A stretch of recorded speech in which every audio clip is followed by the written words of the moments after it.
Ladies and gentlemen, Opposite Attractions proudly presents a new Mission Space.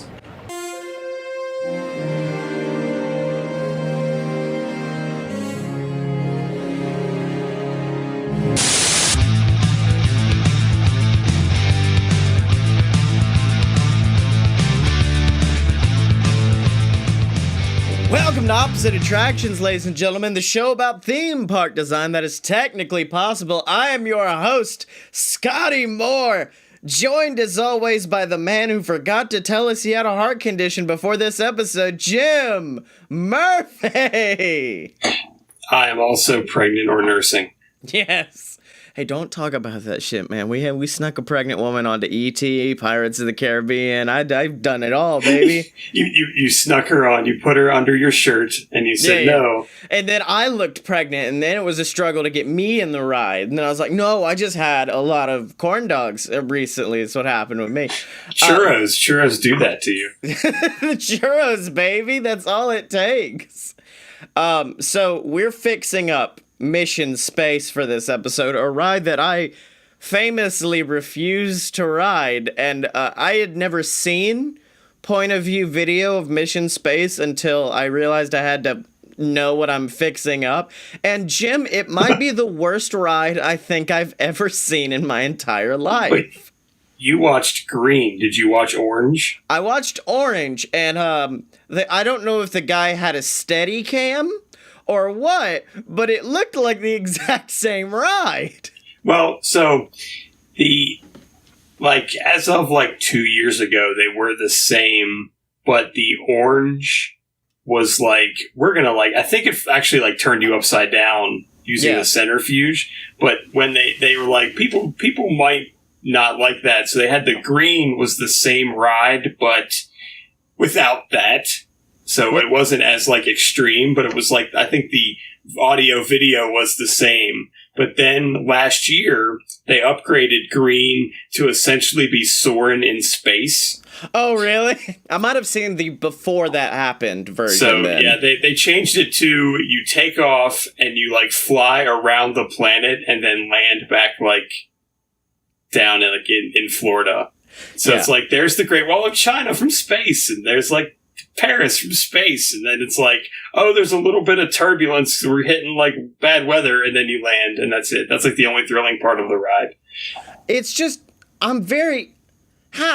Jim, how's this ride work? Because from everything I've seen, you get into a seat, and then a control panel gets far too close to you, and then I don't even think you're really in a seat. You're in a seat that's half of your ass. Oh, wow, that's... you're basically standing in a box that is... I think if you put your hands out, you would touch the wall. Yeah. In front of you. It's really rough. It's very cramped. Yeah, during the green, I watched the green one first. The guy kept moving the camera around to look at the other people, and that's when I realized, this is your coffin that they will take you out on, because holy shit. I got claustrophobia from the video. I was afraid just from watching the video. I felt cramped. Yeah, it's a 4-person coffin, essentially. Yeah. Yeah. And it's in a circle of, I think, 5 or 6 of them at a time. Yeah.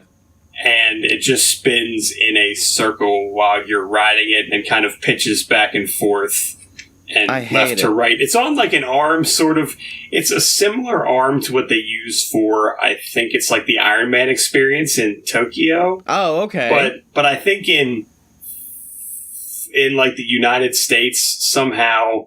that the rights to that got bought out by Universal. I think it's what they use for Forbidden Journey is a similar thing, but not as a box. You're not in a box, but you're basically connected to a tilt-a-whirl in a coffin.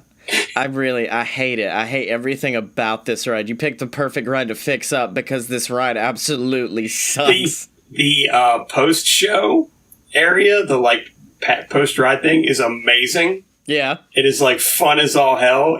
There's it's like a game you can play where you go in and it's it almost feels like a like I don't want to say like a Facebook game or like an iOS game, but it is like it feels like you're actually accomplishing something. And it's like, I don't remember what the colors are, but it's like one side of this little room is like the red team, that's the blue team. Yeah. And you have to do stuff to get points and under a time limit. So like you have to move, like it'll say like go to the right, and everybody has to push right at the same time. And if like one person screws up, like you don't get as many points, and you have to like follow.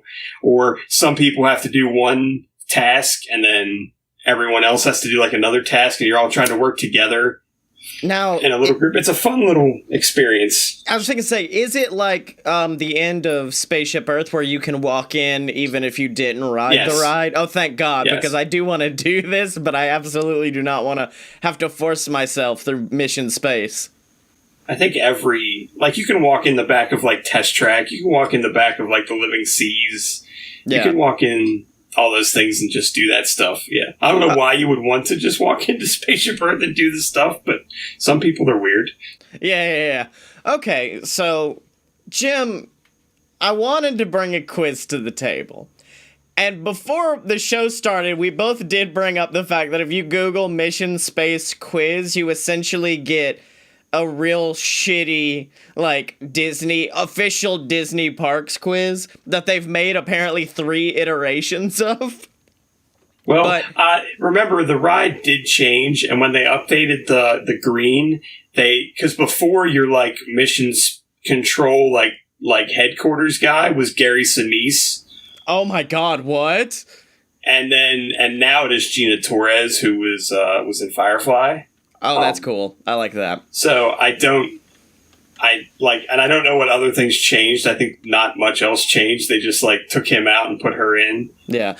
Well, I mean, also the fact that we've never ridden this might be the first episode where neither of us have ridden the ride that wasn't already a dead ride. I definitely would throw up on this ride. Yeah. Even though even the green side, I'd be like, oh no, it's the Great Wall of China black. It'd be over. So instead, I decided to take us on another space-related quiz. Because, Jim, I don't know how well that you jam and welcome people to the slam on the reg. But currently, I'm on funtrivia.com, and I want to read you the description of the quiz. The description is simply, this quiz is about a great movie called Space Jam. That's it. That's the whole description. They really got us with this. So, I mean, I think the Warner Brothers characters were licensed to Paramount, like Kings Island, Kings Dominion, but I think now they are licensed to Six Flags. Yeah, they're straight Six Flags boys now. Now, question 1, and I know this is going to be a real toughie for you. Who is the basketball man in the movie? Jim, who's the basketball boy that they use in Space Jam? I really wanted to just, as a joke, say the one white guy, but I don't remember who the one white guy is. Oh, are you talking about Larry Bird? Is that it? No, they steal, like, if you think about who they steal the powers from, you're like, that's weird. Like, Shawn Bradley is the big lug that they steal the powers from. I do love that Shawn also gets, like, once the Monstars steal their energy, they kind of take their forms, and the form that takes Shawn Bradley is just, like, this big dipshit throughout the rest of the film. His forehead is, like, as tall as I am. Yeah. Question 2, it was Michael Jordan, by the way, fuckers. Question 2, what is the name of the basketball team of oversized aliens? The Monstars. There we go, the Monstars. I don't know why I'm now becoming like I'm working at like one of the hotels at Disney doing a quiz for people at the pool area. Why? You know what? If I ran like Six Flags Creative Control, I absolutely would do a Space Jam attraction of some kind somewhere. Oh yeah, without a doubt. Why isn't there one? Probably because like making a. Well, actually, if you go inside one of the I understand that the movie is 25 years old, but then again, like... Well, if you go inside Six Flags Magic Mountain, there's actually a basketball court in there, and Bugs Bunny's playing all the time on it. Number 3. What is the name of the theme park in outer space? Fun Mountain, Gonzo World, Moron Mountain, or Looney Land? I literally had to, like, until I heard Moron Mountain, I forgot that that's what it was called. Yeah. Now, which is also the name of... Yeah. Which Looney Tune does not play in the basketball game? Yosemite Sam, Granny, Tweety, or Elmer Fudd?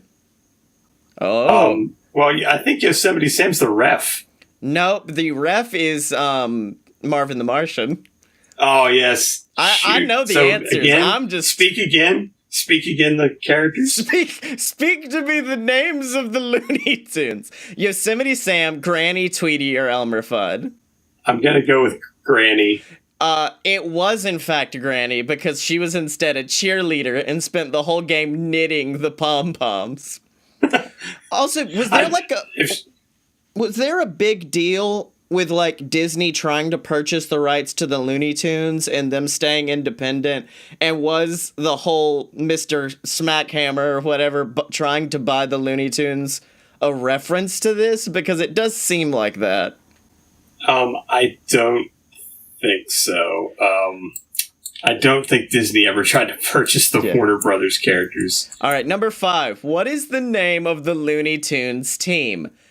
The Tunes, Team Wacky, Team Looney. They're cracky, they're gooky, they're all a little loony. Or the Toon Squad. The Toon Squad. Yeah. Also, fun fact. This quiz has an average 6 out of 10, and I'm kind of like, hey, Internet, how though?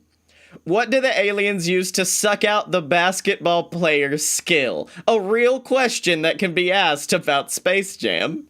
Their personalities. Was it a golf bag, a vacuum cleaner, a basketball, or some nasty sweat socks? I hope it was a vacuum. It's been a long time since I've seen the Space Jam movie. Oh boy, it was a basketball, because there's an awkward scene near the end where Michael Jordan pulls out this basketball, holds it out to the 5 bad basketball players, and just goes, touch it. Touch it. Come on, baby. I remember now. Just touch it. Touch that Shawn ball. Bradley's like, I usually don't touch the basketball. Touch that nasty ball, baby. There's nothing on a Space Jam wiki about who he would have been, inspired by, patterned after. Yeah, I don't see any. How does Michael get to Looney Tunes Land? I don't know if. Well, no, he just goes the one time. He doesn't come back ever again. Does Daffy grab him in a horrific scene?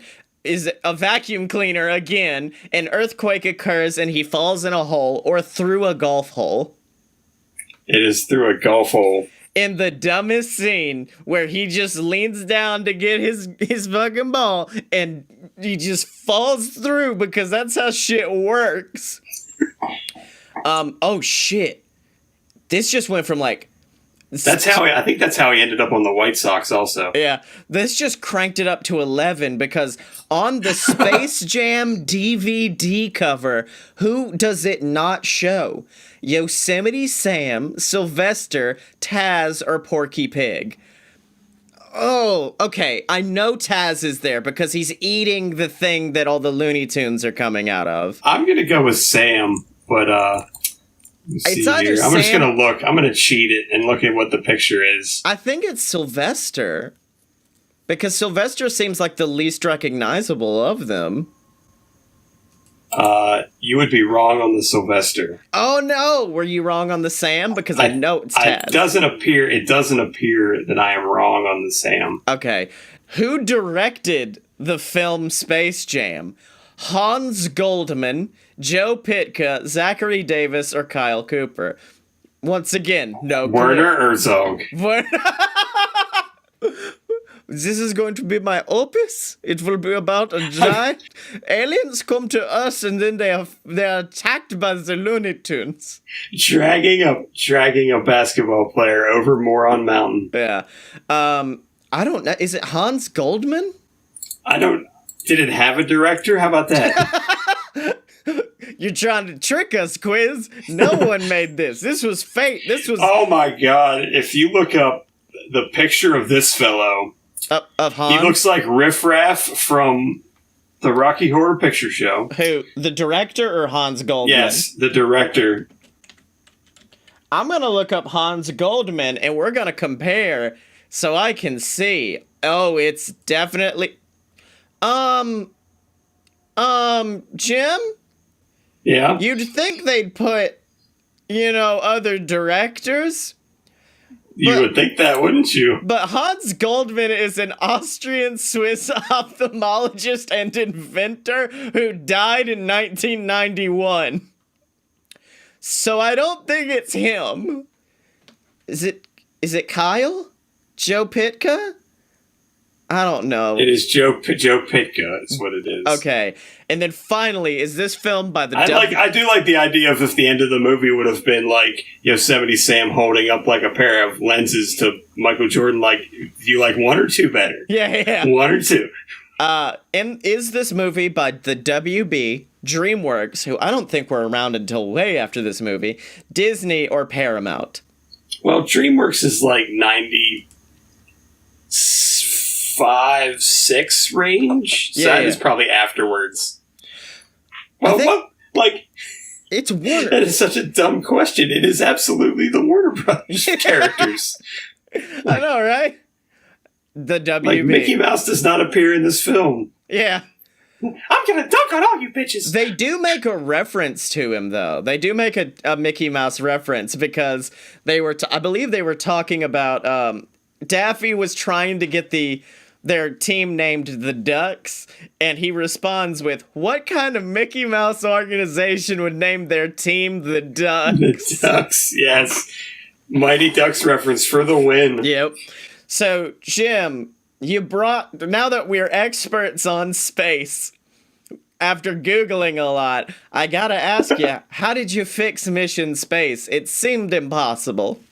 I did add a franchise to it. It is not Warner Brothers Looney Tunes franchises. Damn it.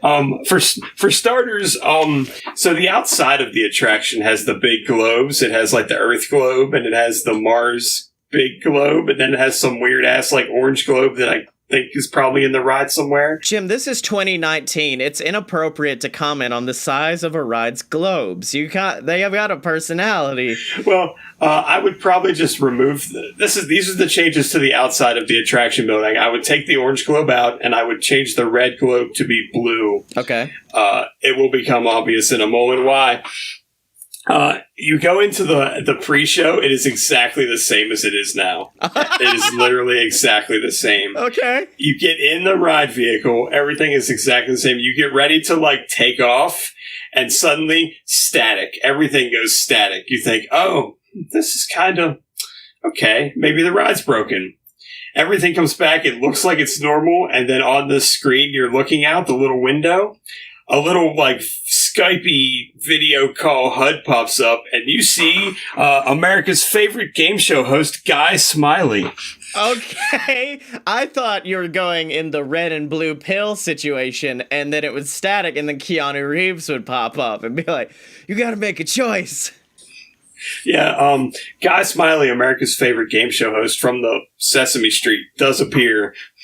Thank you, because I thought this was a character that Jim made up. I thought this was a Jim OC. No, and he tells you that you're going to play a game called Find Some Space. Okay. I don't do the voice. I'm not Jim Henson. I can't do Guy Smiley's voice. You go through the launch as it is normal, and then he's like, well, I guess you won. You found space. And then... Okay, thank you. I was like, is that it, Jim? Was that it? So then he turns you over to your mission control, which is Statler and Waldorf. Okay.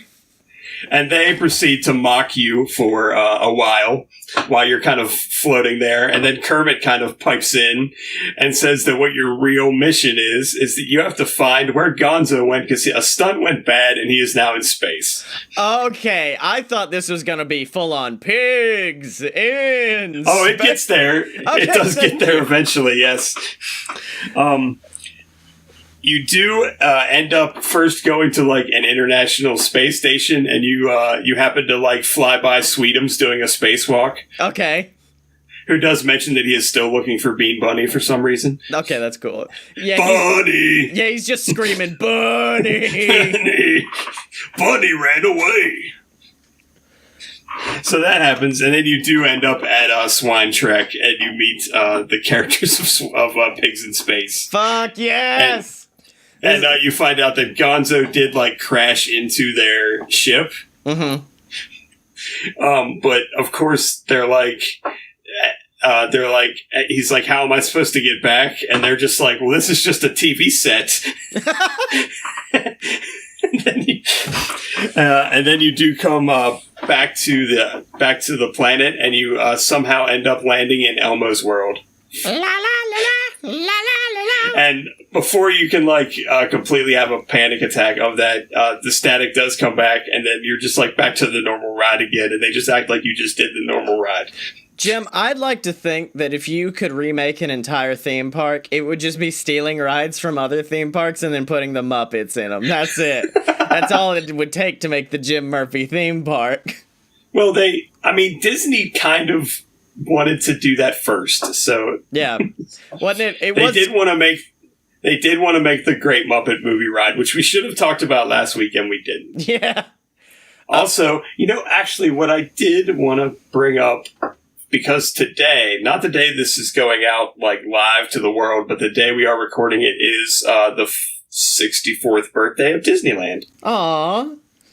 And there are people just still brawling ever since then in Toontown. Happy birthday, Disneyland. You've caused so much horror in our lives. Have some cake and punch. Ah! Okay. You got to scream out of me on that one. Okay. I would not add Muppets to every ride. Just the bad ones. You would take them out of the Muppet ride. You would take them out of that. It would just be called O-Vision. I'm very sweaty right now because it is hot in my my little office. And it is supposed to be 100 some degrees. And at my place of employment, they did put up signs like, hey, stay hydrated. And for some reason, and I just noticed this today, one of the signs is the elephant bathing pool from Jungle Cruise. And I literally, I almost had to go to HR and complain. You were just they were like, fucking Jim likes Disney World. We should put this in there for him. It's like Easter. It was like an Easter egg at work. It was very weird. Yeah. Well, my update to the ride is it has almost Muppets Tonight. Is this correct? Yeah, it has nothing to do with the ride itself, but a lot to do with its history. Because we commented earlier on how it seemed like a coffin. Well, Jim, my ride, the Death Rider, is about to teach you what could truly happen. So, you get on the ride, and it starts spinning up. And essentially what proceeds is a series of sketches where you are portraying your own death, like through a skydiving accident where you're hurtling towards the earth and then the chute doesn't pull. But each time, it's like a dream. It stops right before you die. There's one where you're like... I think I would slow down the centrifuge so you could feel spinning, and you see a barrel, and then you look through the hole of it, and you see a waterfall right in front of you, and then you splat, then you keep cutting, and then eventually, all of it turned to planks of wood, and you realize that you are in a coffin. And then the camera pans over, and David Blaine's with you, and he's like, I'm about to teach you the secrets. The secrets of the Death Rider. Here's how you escape death. And I didn't have a lot of time to really flesh this out. Most of it happened on the drive home. But yeah, essentially it would just be a bunch of it's almost like experiencing the life of a stuntman, where you go through all of their different stunts of Evel Knievel jumping the Grand Canyon, and you could feel the speed of that, or like I said, a skydiver, and it's got all of these different high adrenaline things happening, but then they all go it's essentially Goofy's World of Sports, the ride. They were gonna add the skydiving thing to Epcot and call it Soaring into California. Are you fucking with me, or is this legit? I am fucking with you because I said soaring into California because you would hit the ground. Damn it. Yeah. They were just gonna put skydiving in. Yeah. Well, I mean, that's a thing, I think, where they like indoor skydiving is a thing. Yeah. There used to be one on I-Drive up by the giant McDonald's. I think it's no longer. I think it's derelict now. A McDonald's that I believe is right across the street from Hulk Hogan's Beach Shop now. And I made the wrong choice last time I was there to not go to the big, good McDonald's that apparently has an arcade in it. Instead, went to Hulk Hogan's Beach Shop, which is very sad, Jim. I don't know. I don't know if you need advice on whether or not to go to known racist Hulk Hogan's Beach Shop, but even the employees are not excited to be there. And there's like memorabilia and everything, and they're just like, hey man, what's up? Yeah, we got shot glasses with John Cena's face on it, I guess. You want one of those? You want to... They have... That McDonald's also has like a jungle in it. It's like themed to like a jungle. It is wild in there. It's the world's largest McDonald's, I believe, and they're just celebrating it. Also, if we're just going to now talk about random shit that's happening in Kissimmee and Orlando now, I found out earlier today that there's apparently a medieval times meets wrestling thing that's going on down there now. And I'm going next time, Jim, and I'll have some coverage for the podcast about medieval times meets John Cena. Thou canst see me. Thou cannot see me. Dost thou smell what thine rock is cooking? 'Tis steak. So, we fixed mission space. I killed a lot of people along the way. But we need... Hey, but David Blaine's in it. That's fine. Yeah. But now we gotta figure out... If everything was David Blaine trying to teach you how to not get killed... Yeah. He just keeps popping up. But now we need a ride for next week. And I totally know what the ride is. I'm not wasting time at all to get us to the 30-minute mark that this podcast usually gets to. How about that? We haven't done Magic Kingdom in a while. Oh my god, can we do a mini segment where we have to make our own Casey Corner hot dog reboot? Just like our very own nasty hot dog. Okay, so this is now RuPaul's Drag Race. Your mini challenge for next week. You have to bring in your own Casey's Corner hot dog, but the limited edition Disney pin hot dog. The Kronk hot dog, and it's got spinach puffs all over it. The bun is spinach puffs. I'm trying to think of like Magic Kingdom rides that aren't very good. It's pretty difficult. Magic Kingdom kind of gets it where it's going. So I'm going to go with a ride that is very, very good and near and dear to my heart. It was one of the first rides my baby rode at Disney World while she was still in my wife. And that is Pirates of the Caribbean. We have to... Oh, wait a minute. Oh, shit. Never mind. I just remembered what we do need to do, because I don't know if you'll do it the week after, but there's another ride that is near and dear to my heart that was my wife's first ride ever at Disney, and it is Los Tres Caballeros. I didn't even think about doing that. We have to remake the greatest drunk ride of all time, Los Tres Caballeros, and make a hot dog to go along with it. I don't know. Oh, you never saw Sounds Dangerous, so... Yeah. Yeah, but you probably have never been super intoxicated at a theme park. Something that I rode the original El Rio del Tiempo, the River of Time, and let me tell you, that is way worse of an attraction. They already done that. They did the episode on that ride and made Los Tres Caballeros, so now we have to update it even further. Jim, I swear to God, if you put Miss Piggy in a flamenco dress, and that's your punch-up for this ride, I'm going to be very upset. But until then, Jim, where can people... salute to all nations, but mostly Mexico. Where can people find you on the internet? I'm on Twitter at apparently smart, and you can I'm making art now, so go look on YouTube for Apparently Artistic. Find them there. There's a couple videos there. Yeah. It's some relaxing shit. It's the exact opposite of this podcast. It's just like some chill ass while Jim's pouring paint on a fucking canvas. I'm like, I can get with this. And you can find me on Twitter at ScottyMo, SCOTTYEMO, buy all my books on Amazon. And if you're out there looking for a voice actor, if you're looking for someone to do some graphic design, if you want me to do what I do for this show for free, for a price, go to my Fiverr account that I just started up. I just started a Fiverr so I could eventually get enough money a week to where I can quit a job and spend all my time with a baby.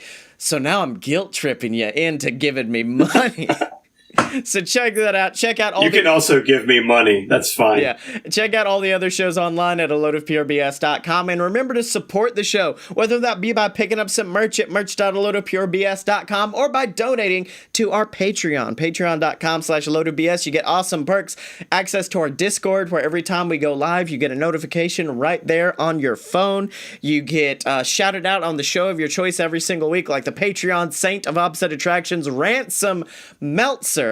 And, of course, you get access to my exclusive show, You Paid for This, where me and my co-host on A Load of BS, Blake Tanner, watch absolutely terrible movies and commentate over them. I just forced him to watch The Cat in the Hat, and he hasn't forgiven me since. So, really, you guys need to check that out. And check out Jim and me on Twitter at OpAtShow. That is spelled OPVATTSHOW. Are you down with OPP?